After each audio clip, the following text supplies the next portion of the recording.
Hey guys, it's Robin and welcome to Miss Robin's Nerd Life, and I'm here with the Doctor and Penny, of course. And today I want to talk about Doctor Who Season 10. What do you guys think of Season 10 so far with Mr. Capaldi here? It's going to be his last season as a Doctor, and it's also going to be Stephen Moffat's last season as well. Oh, he just moved. I didn't realize he did that. And actually, I think they are off to an amazing start. Really, I think the first 5 episodes have been pretty great. First of all, new companion, Bill Potts. She is super cool. She's played by Pearl Mackie. I love her style. She has awesome outfits. Like, she was wearing this really cool coat in the first episodes. Love that. She's just really funny. I love her reactions to things. Like, she's like, do you know sci-fi? She asks the Doctor. He's just like, what? And you know, when she first came in the TARDIS, she thought it was a kitchen. I thought that was really funny. And she's just turning out to be a really great companion so far. She's got like a great sense of wonder. She she works at this university where the Doctor has been hanging out for a while, and she wants to learn, and he says that he picked her out because even though she's not a student at the university, she always smiles when she doesn't understand something.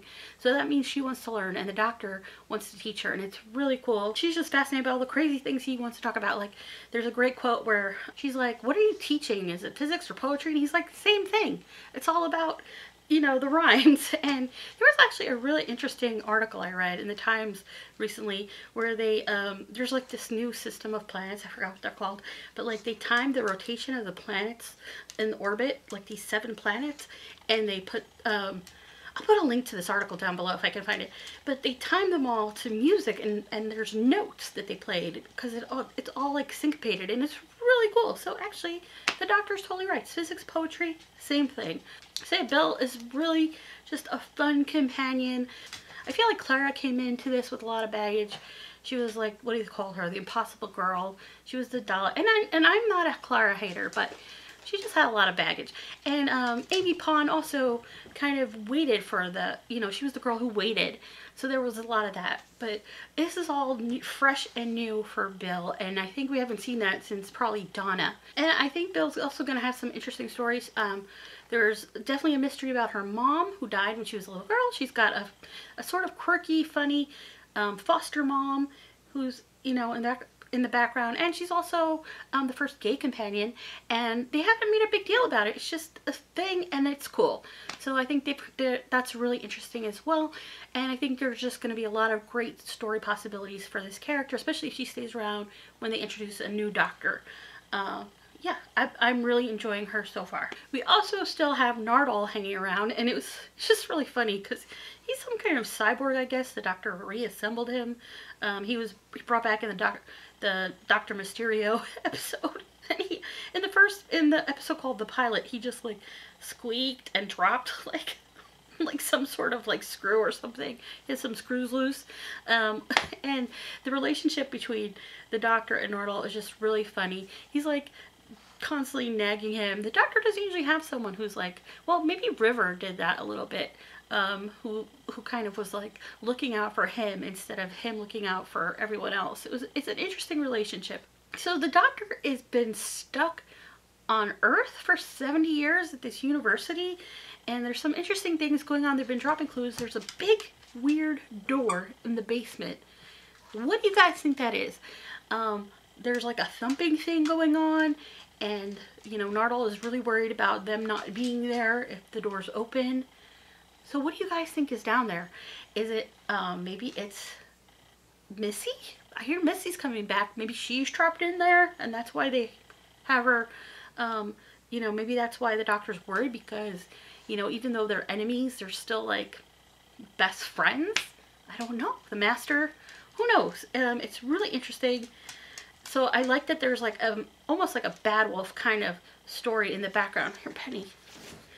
Like that mystery that has been tying these episodes together. They've also returned to the creepy. I've been terrified at a lot of these episodes.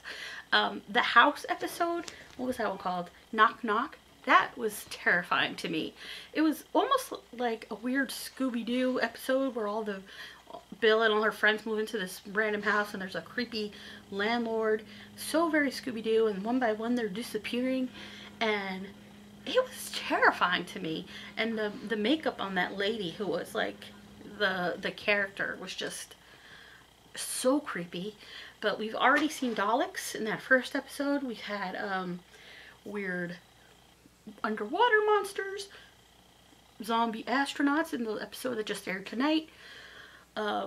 So many creepy things. What was the other one? Oh, that first episode, the girl with the thing in her eye, and then the water dripping. I feel like they've done the water dripping thing. Was it in Water from Mars? But it was still creepy. So definitely like just really creepy episodes, but I like that. That's really cool. And they've gone back in time. They've covered like the kind of basics. They've gone back in time. They've gone on another planet. They've had adventures in the current time as well. And I think that's all really cool. So Bill is getting to experience everything out there. She's, you know, in her first few episodes, which is kind of awesome. I really like the episode Thin Ice because I kind of like the historic episodes, and I love old-timey Victorian British clothes, and I just thought it looked really cool how there were like elephants out on the frozen Thames River, and it was just really cool, but also just so creepy with people disappearing and the big monster, and it was just such a cool mystery. And does the doctor have a new sonic screwdriver? It looks very different, and then it was like more blue. I don't know, maybe that's his and I just don't recognize it. But he's gone through a couple things because he had the sonic sunglasses for a while too, and the sonic fork. I don't know, he seems to be always changing. Speaking of the sonics, there was a really cool when they first showed us the doctor's office, there was like a whole little cup full with sonic screwdrivers. I thought that was pretty cool. And there's also pictures on his desk of River Song and Susan, who was the first doctor's companion. She was his granddaughter, or I don't know if that's really, like if she was really his granddaughter or if that's just what they called her to explain why this young girl was hanging out with an old man. But I think that was interesting that they're kind of like, you know, it's kind of like a nod to the past. They've done a lot of that since the 50th anniversary of Doctor Who. Is it 50 years? Is that what it was? Yeah. They've done a lot of like just nods to the history of the show, and even like things like the one episode is called Smile. You know, I thought that was almost like a reference to like the, you know, the Blink episode, because you have to keep smiling. So I don't know if they're just repeating themselves or doing nods to the past, but I'm enjoying it. The episode Smile, though, it kind of made me laugh because those little creepy emoji robots remind me of like the coding toys that all these like kids' toys are that have like weird faces, and the theme of that episode was kind of like emojis are trying to kill us. That's what that made me think of. Emojis are trying to kill us. So of the 5 episodes, like I said, I really liked Thin Ice. Knock Knock I thought was really great too. The whole haunted house mystery thing. The Smile was okay. It wasn't my favorite, but I thought it was cool. I actually went back and rewatched a bunch of them, so I was able to like reabsorb some of it. Sometimes when you first watch it, you just don't catch everything. And I thought the episode of the pilot was really great. The introduction to Bill, the introduction to like the doctor's new setup, the strange mystery of this. Even though I still don't feel like I understood what was really happening. Like, where did that weird space oil come from? But it was pretty cool. And Penny is just leaning on me right now. That is just strange. She's leaning on my TARDIS. Do you want to go in the TARDIS, Penny? Yeah? I'm really enjoying the start to Doctor Who. I want to hear what you guys think of the new season. What do you think of Bill? I think she's just so cool. So much fun already. And I think maybe that Moffat's going to try to have fun. It's his last season, and Capaldi's last season. So that's what I hope they go for. Just for some more fun, some lightheartedness. I know a lot of people don't like Capaldi. I think he's been great. I've become a big fan of his, and I'm almost sad to see him go. But, you know, that's Doctor Who for you. You have to kind of, like, move on, embrace the new, and we'll see who we get next, right? But, you know, guitars are cool. So definitely let me know what you think of Doctor Who down in the comments below, and hit that subscribe button if you're a Doctor Who fan, because I'm sure I'm going to be talking lots about Doctor Who. on this new channel. So thank you so much for watching. We'll have more videos here for you to watch, and thank you for being awesome. Bye!